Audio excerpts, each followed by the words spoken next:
Hello there, amazing viewers and subscribers, and welcome to part 2 of ranking all of the regeneration stories, all the regeneration scenes, where this video I'm going to concentrate more on the modern Doctor Who side, where last week it was only on Classic Who. So yes, I know that the first Doctor kind of had a bit of a reboot for a regeneration in Twice Upon a Time, but I'm not going to be including that because it does go back into the events to the 10th planet for classic Doctor Who, so I'm not really going to be including that. So for this video, I'm going to be talking from Night of the Doctor down to Twice Upon a Time, from the 8th to the 12th Doctors, and what I think of their regenerations, what I think of their stories and their scenes. So jumping into last place, it has got to be John Hurt's regeneration. Now this one isn't a fully regeneration story because it's part of the 50th anniversary, where we kind of had, you know, David Tennant and Matt Smith coming back with John Hurt as the War Doctor, and we kind of see John Hurt's Doctor kind of going back into his own timeline, literally holding his hands up, starting to glow, and he goes, "Yes, that makes sense. Wearing a bit thin. I do hope the ears are a bit less Cassiriot this time." And then you kind of see him go by the eyes into like Heckelson's eyes, but that's really what we see. We don't really see the full-on regeneration with him regenerating to Chris Eccleston. We just kind of see him starting to go in the eyes, and then we get caught back to the whole bit with the, I can't think what they called it. The gallery with the 3D painting of Gallifrey. So I'm not really going to include that. So that one's just, it's really good. It's last place, but it's not a technically regeneration story. So going into the actual regeneration stories now. So technically in last place, it's the end of time. This one I don't really enjoy. I mean, Tennant's final line, "I don't want to go." I don't care. I really don't care for any of that. Part 1 builds up so much for the end of time, with the whole bit with the Master coming back from the dead, his body's being drained, you kind of see his skull, electric power, and you kind of got the Time Lords being there. And then part 2 really does fall flat on its face with the whole bit, which really leads to nowhere, with the Doctor only having to absorb radiation poisoning to save Wilford after he knocks 4 times on the glass, and the Doctor's having a whole hissy fit. And then he goes back and says goodbye to all of his little companions, where in fact we had Journey's End for that, where you had all his companions. So really, it should have been the Doctor dropping Wilf off, getting radiation poisoning, and boom, regenerate straight in the TARDIS. But no, they kind of play it out quite a lot. They do play out with him seeing Martha and Mickey, and then going into that woman's great auntie, who, or is it great granddaughter, something like that, from Human Nature and Family of Blood, which really I don't really care about. So I don't know if any of you really cared about that connection. I didn't. But yes, we do see Donna's wedding. Yes, we see Sarah Jane and Luke outside Bamberton Road. And yes, he goes back to see Rose and none of that important stuff. But then he goes back into the ties. He's still holding back the regeneration. He's starting to go in his hand, and then literally says, "I don't want to go." And then that's it. That's his final line. I mean, come on. Tom Baker had a better line. Tom Baker is the end, and the moment has been prepared for. David, "I don't want to go." Shut up, Teddy. And the fact that the whole bit of the regeneration scene really boosts it up a little bit. Not much, but only a little bit. Because you've got the tires exploding around him. The Doctor's there just kind of bursts out, and then pop comes the 11th Doctor.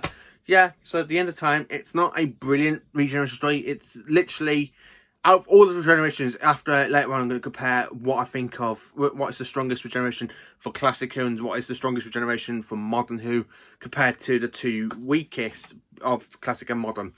So jumping into the next one, I have to admit, this one, I did actually enjoy a little bit of it, but not much, because the whole bit with the Timeless Children. So when you kind of go back, it just doesn't, you really can't get your head around it. It's the time of the Doctor. So the 11th Doctor is on the planet Trenzalore, defending the planet for 900 years. And of course we have Daleks, we've got Cybermen, we have proper monsters that literally haven't been in the show since the in Classic Who, but you kind of get them mentioned. And you've got Weeping Angels as well. And really, it all comes down to the Doctor defending the planet of the Daleks. And he gets extra regeneration because the Time Lords are basically calling through the crack in the universe, which basically grants him a whole new regeneration cycle. And he basically regenerates. And I do kind of like the whole effect on the church, where he's just there regenerating, and the blast of energy comes out of him, and then he goes back into his younger self, say goodbye to us viewers, or say goodbye to Clara, and then snap of the fingers, he regenerates into Capaldi. I don't like that bit. I wish we kind of had another bit of a regeneration, like instead of like a full-on regeneration, like I would like to see him like kind of bend back a bit and regenerate, a bit of regeneration energy coming out, and then straight into Capaldi's Doctor. I have to admit, it hasn't really aged well with the whole fact with the Timeless Child story arc and the Doctor needing extra generations to regenerate. It just doesn't feel right. So after that, I'm going to talk about another great regeneration. It is the Night of the Doctor. Paul McGann returns to the screens for a very, very long time, since 1996. And what does he do? Well, he basically goes onto a crashing spaceship, tries to save the woman Cass. She finds out he's a Time Lord. She literally says, oh, you can die with me then. And crash lands on the planet Khan, gets brought back by the Sisterhood, give him an extra regeneration, like the extra of life, and regenerate him into the Warrior Doctor. Yes, I do love this regeneration a lot more, because it is just brilliant, brilliant, and brilliant, because he mentions his companions from Big Finish. Charlie, Denson and Molly, and of course he does mention Lucy as well, Lucy Miller, and the fact he mentions them, really proper mentions his companions from Big Finish, and it's brilliant. The fact that he mentions his, which really makes his kind of adventures for Big Finish really, really into the canon universe of Doctor Who, that the fact he mentions his companions, so that the fact all the Big Finish is now basically canon thanks to that. I do class it as canon. I honestly have to admit, I do love the way he regenerates. And then he says, Physician, heal yourself. And he drinks the bottle of elixir, and then he regenerates into John Hurt's War Doctor. This is just such a fantastic time for us Doctor Who fans, way back 9 years ago, coming up to 10 years next year, to see the final regeneration, finally see the regeneration from the 8th Doctor to the War Doctor. It would have been more better if we kind of saw it between 8 regenerate into Christopher Eccleston, because I really think what Stephen Moffat said around about that time 9 years ago, saying, oh, the 8th Doctor would not have destroyed his own people. Well, if you listen to the Big Finish stuff, they're actually kind of building up to that in Dark Eyes, the dark capacity of the Doctor that has lost so much, and he just snaps like that, and he becomes this kind of like warrior for the 8th Doctor. Yeah, I would have actually seen the 8th Doctor destroying Gallifrey and then regenerate into Christopher Eccleston, but Stephen Moffat thought, nah, I'm just going to make an extra incarnation of the Doctor, which is brilliant because of John Hurt, but that's mainly it. So, number 2, I have to admit, my second favourite regeneration is Twice Upon a Time. I absolutely love the fact we got Capaldi teaming up with his really, really first incarnation. So, we get the first Doctor back out of his time stream. Barely, the first Doctor's basically trying to hold back the regeneration, and him and the 12th Doctor basically meet up, and they're kind of like talking, and the 12th Doctor is there telling him you should regenerate, you become like this, and then of course anything that happens with the Doctor, you know, our own history can change. I really do love Twice Upon a Time, because after the first Doctor leaves and the Doctor is still there considering to die, and the fact you kind of have the glass people shape-shifting into Bernardo and basically unlocking the memories of Clara, and basically, which does lead into the 12th Doctor to go into his TARDIS and to regenerate into Jodie Whittaker. But of course, his final speech is just amazing. I absolutely love that speech where he's there talking. Oh, there it is. The boring old universe, the more I save it, the more it needs saving. It's a treadmill, isn't it? And when you kind of see the hand starting to glow with the regeneration engine, and he literally goes, you can wait a minute, Doctor, because I'm not finished. And I do like his big, massive speech where he's just there talking around the TARDIS, and he's there literally walking down. And the fact he literally collapses at one point because the kidneys are starting to go, and he literally goes, Doctor, I let you go.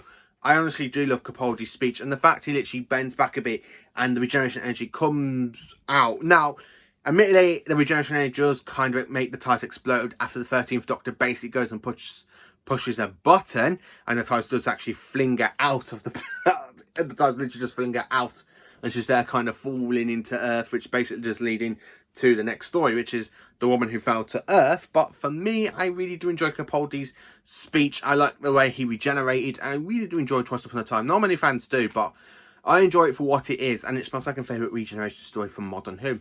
So talking about my number 1 favourite regeneration story, it's Bad Wolf and Pint of the Ways. This is the best way for a Doctor's regeneration. Now, Christopher Eccleston was the Doctor only for 1 year in 10 stories, only 13 episodes, and he had such a great run. I mean, he's the man that brought Doctor Who back, and if this series didn't work, we wouldn't have had a series 2. And the fact is, though, it builds up so much with the game station, where you got Big Brother, you got the androids that want to cut Captain Jack apart. And then, of course, you got the Dalek invasion coming to and the fact they got Rose and the Doctor's there threatening the Daleks, going, Rose, yes, Doctor, I'll come to get you. I really do like Christopher Eccleston's really fantastic way he does grow, because he's there literally in the Parting of the Waves. He's there building the Delta Wave to go and wipe out all of the Daleks. And the Dalek goes, tell them the truth, Doctor. Are you killer or coward? And the Doctor literally goes, coward any day. Mankind will be harvested because of your weakness. And then the Doctor carries on and goes, what about me? Do I just become one of your guardian angels? He goes, you will be exterminated. And I love the way how the Ninth Doctor admits it's about time for him to regenerate. But no, he literally sees Rose possessed by the Time Vortex, gets the Time Vortex out of her by kind of like, you know, going, getting the whole regeneration out of her into him, knocking it back into the Time Vortex.